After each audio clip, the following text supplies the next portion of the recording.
we had like this super team era, right? Which really started when LeBron went down to Miami. And I was looking at this the other day.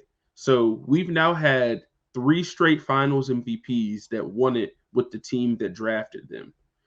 And that is the first time that's happened actually since the LeBron move. I think it was like when Dirk won it, and then Kobe had won it the year before and stuff like that. So drafted with those teams. I think that was the last time where it was like 3 years in a row where they won it with the team that drafted them. So I kind of, not to say that it's like, are the super teams done? I feel like that era is starting to kind of get phased out. And I think you're going to start to see, especially with the new CBA rules and stuff like that, which I'm not going to get into all of that right now, but it makes it a lot harder for super teams to be built, basically. And when you see these teams, it seems like they're starting to move to this. We're going to get our core players. Like that's what the Nuggets did. That's what the Warriors did. That's what the Bucks did. They get their core guys, and then they build around that rather than looking elsewhere to get their core guys. And I think that's the big difference that I'm starting to notice, like just across the league. And I think that's something solid, like to bring it back to like a Grizzlies point as well. I think it's something that could help them going forward, just because I feel like they're starting to get to the point to where they know who their core guys are going to be. And now you can look at a team like Denver as basically a blueprint to what you got to do, because, they drafted Jokic, they drafted Murray and all that, and they drafted MPJ. But a lot of those guys, like they didn't draft Aaron Gordon. He played big roles. They didn't draft KCP. So it's kind of like, not to say that you just have to keep everybody you draft. Like I think that's something that we're going to see this offseason. Like some of the people that the Grizzlies drafted might not be on the team anymore. But I think if you bring in guys from other places that fit the way that they need to fit, and I think that's really what the Nuggets did well, is they got Jokic and they got Murray, and then to a little bit lesser extent MPJ, but they got those guys, and then they were like, these are our guys. We're not going to, maybe there was a trade where you could have traded Jamal Murray for another superstar guy earlier in his career. Like they talked about, there were opportunities for that. But instead of making that move, they stick with it.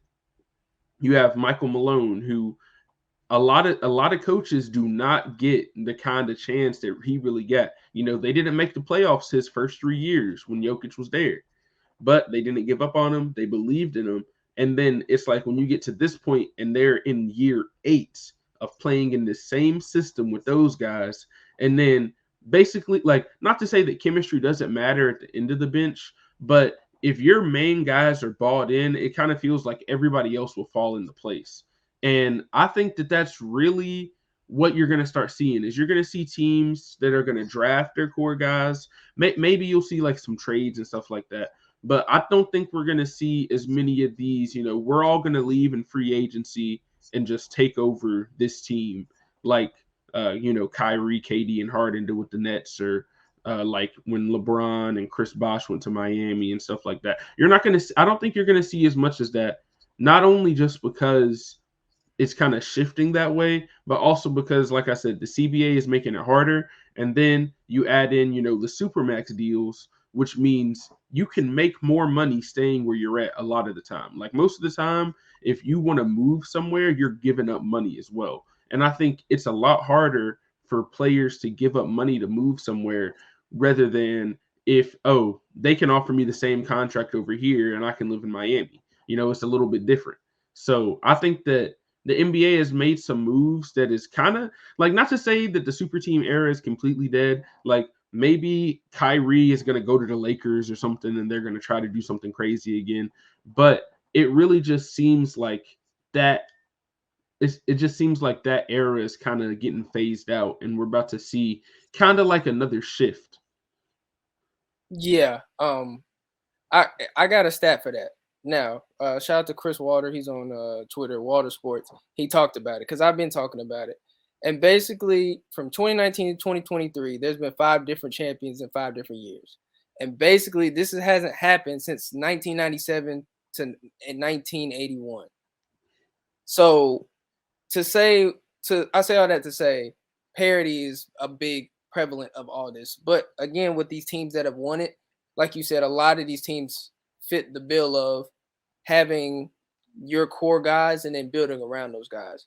And a lot of those cores, obviously, the last two have been homegrown in the sense of they've drafted usually the top 2 to 3 best players, and Either then drafted or traded for him very early yeah, on. Like I yeah, think like Chris Middleton got traded right after his rookie year. yeah, So yeah. So yeah. he got traded.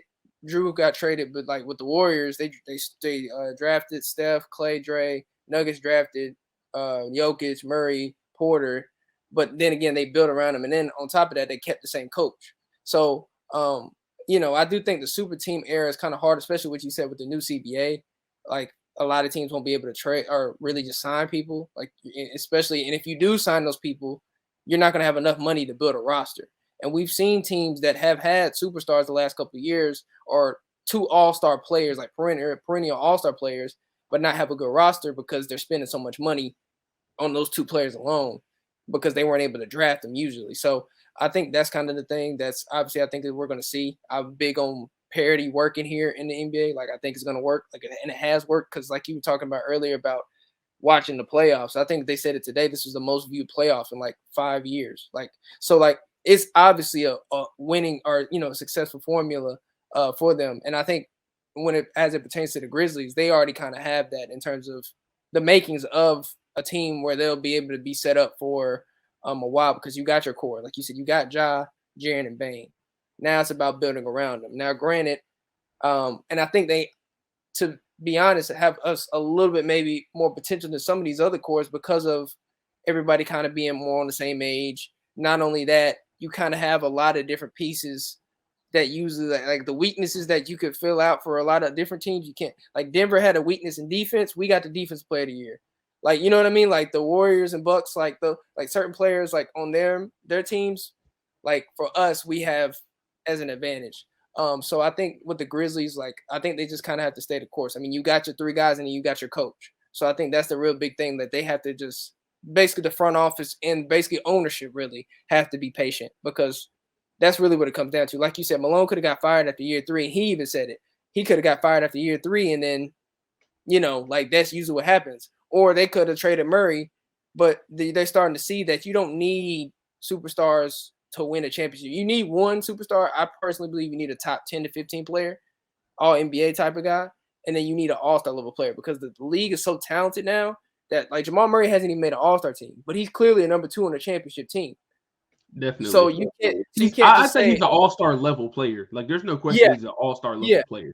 yeah, exactly, exactly. So that's why I say you need all-star level players. So that's why I don't really get attached to sometimes like a player being all-star. Like Bane wasn't an all-star, but we clearly know Bane is an all-star level player. Jeremy all-star. So like we know this. Like we have 3 all-star level players and 1 NBA guy. So I think we have the makings of that.